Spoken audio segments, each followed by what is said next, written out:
Beralih ke informasi lain, Saudara, di sela kegiatannya di Singapura, Presiden ke-7 Republik Indonesia, Joko Widodo, bertemu dengan mantan Perdana Menteri Singapura, Lee Hsien Loong. Keduanya berbincang sembari menikmati sarapan.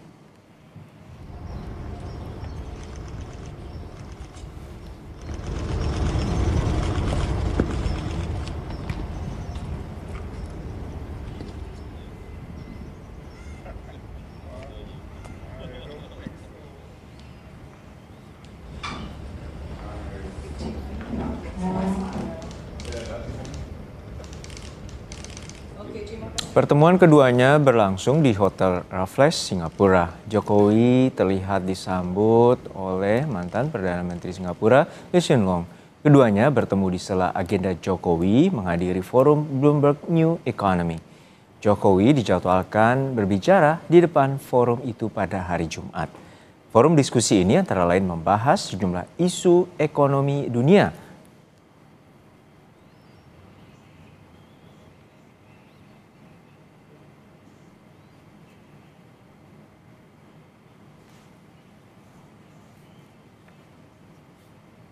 Lewat akun Instagramnya, Jokowi mengatakan sebagai berikut: ngobrol santai bersama sahabat lama, Menteri Senior Lee Hsien Loong, dari tawa ringan mengenang masa lalu bersama, hingga gagasan besar tentang masa depan Indonesia Singapura.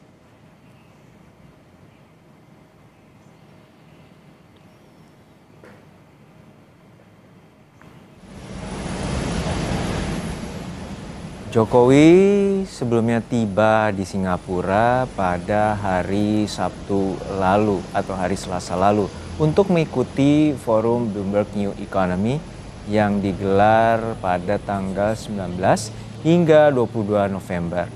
Jokowi dijadwalkan akan berbicara di forum pada hari Jumat mendatang. Beberapa waktu lalu, Jokowi juga sempat mengatakan akan membicarakan tantangan ekonomi dunia, terutama pentingnya intelijen ekonomi. Forum Bloomberg New Economy akan membahas tantangan ekonomi dunia dan bagaimana solusi pemecahannya, sehingga data ekonomi ke depan akan lebih akurat dan aktual.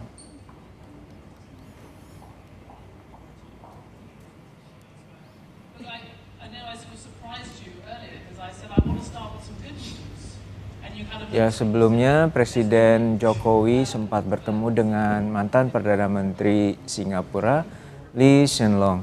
Keduanya sempat berbincang sembari menikmati sarapan dan membahas tentang ekonomi dunia.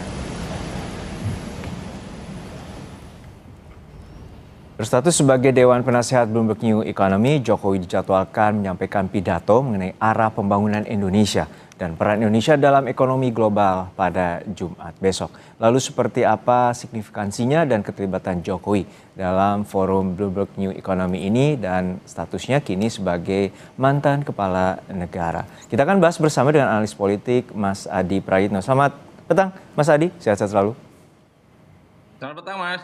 Ya, Mas Adi, ini kita lihat bahwa Jokowi telah ditunjuk sebagai salah satu anggota Dewan Penasehat Bloomberg New Economy. Lalu kita melihat bahwa kehadirannya bertemu dengan mantan Perdana Menteri Singapura dan juga akan berada sebanding atau setara dengan mantan Perdana Menteri Italia dan juga mantan Perdana Menteri Inggris sebagai anggota Dewan Penasehat. Artinya seperti apa? Anda melihat bahwa apakah Jokowi juga hadir di sana juga akan membawa dampak besar bagi Indonesia?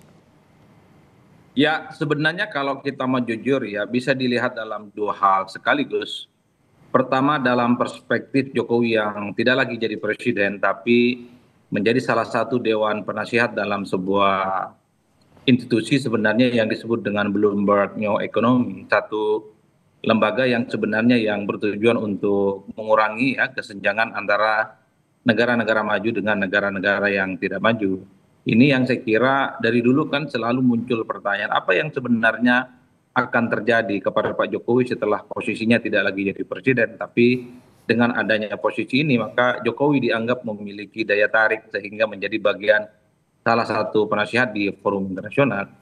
Yang kedua tentu yang dilihat oleh publik dan tentu saja yang paling banyak ditunggu adalah apa nanti kira-kira statement kemudian juga pidato yang akan disampaikan oleh Pak Jokowi, termasuk soal bagaimana tantangan ekonomi global di masa-masa yang akan datang, karena Bloomberg New Economy ini adalah sebagai upaya untuk mengurangi bagaimana ketimpangan ekonomi yang terjadi antara negara-negara selatan dengan negara-negara utara itu bisa dikurangi secara signifikan. Ya. Inilah yang saya kira memang kiprah Pak Jokowi dalam konteks dunia internasional sedang ditunggu oleh publik, terutama kira-kira visi dan apa gagasan-gagasan besar yang nantinya akan disampaikan oleh Pak Ya. Jokowi, terutama bagaimana cara menciptakan tatanan ekonomi global yang kemudian berkeadilan, tatanan ekonomi global yang kemudian sustain, dan ini tentu menjadi forum yang kemudian mencari titik temu antara pemimpin-pemimpin dunia dengan pelaku bisnis di sektor swasta. Jadi ini yang sebenarnya sedang ditunggu betul nanti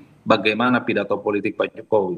Ya, Anda mau mengatakan bahwa Jokowi ini naik panggung dan terutama ini merupakan forum dunia, dan apakah ini juga menjadi tanda bahwa magnet politik seorang Jokowi masih kuat?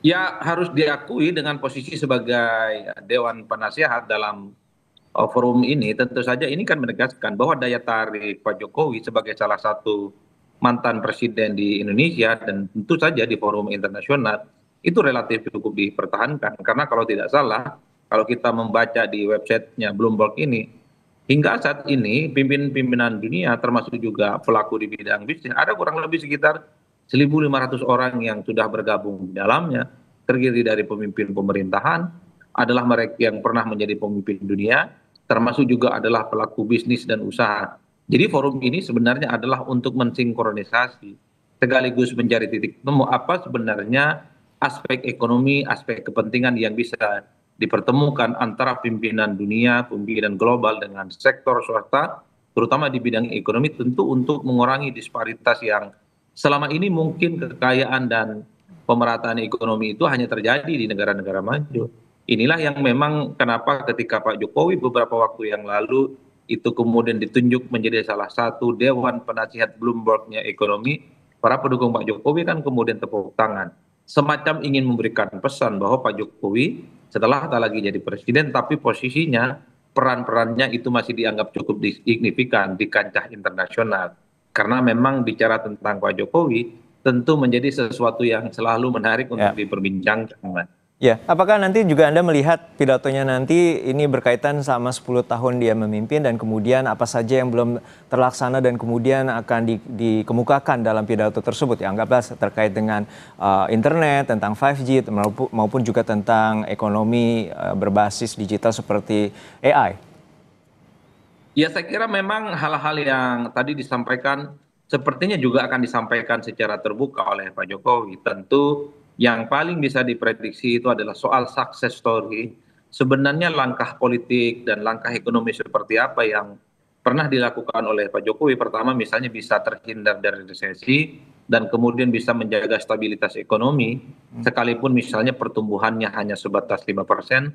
Tapi di tengah negara dunia yang gonjang-ganjing, pertumbuhan ekonomi yang kemudian terjadi di banyak tempat tidak sesuai dengan harapan, tapi Indonesia kan termasuk negara yang mampu mempertahankan sektor ekonomi yang relatif stabil. Nah yang kedua sepertinya memang tidak terlepas hal-hal yang seringkali kita dengarkan ya soal bagaimana cara menciptakan industri ekonomi yang kreatif, tentang pentingnya digitalisasi, bagaimana peluang AI yang kemudian menjadi salah satu instrumen yang ke depan itu bisa diproyeksikan sebagai upaya untuk menciptakan lapangan pekerjaan, menciptakan bagaimana sektor ekonomi negara tertentu itu relatif kompetitif jika dibandingkan negara-negara yang lain. Jadi hal-hal yang semacam ini sepertinya akan disampaikan secara terbuka oleh Pak Jokowi.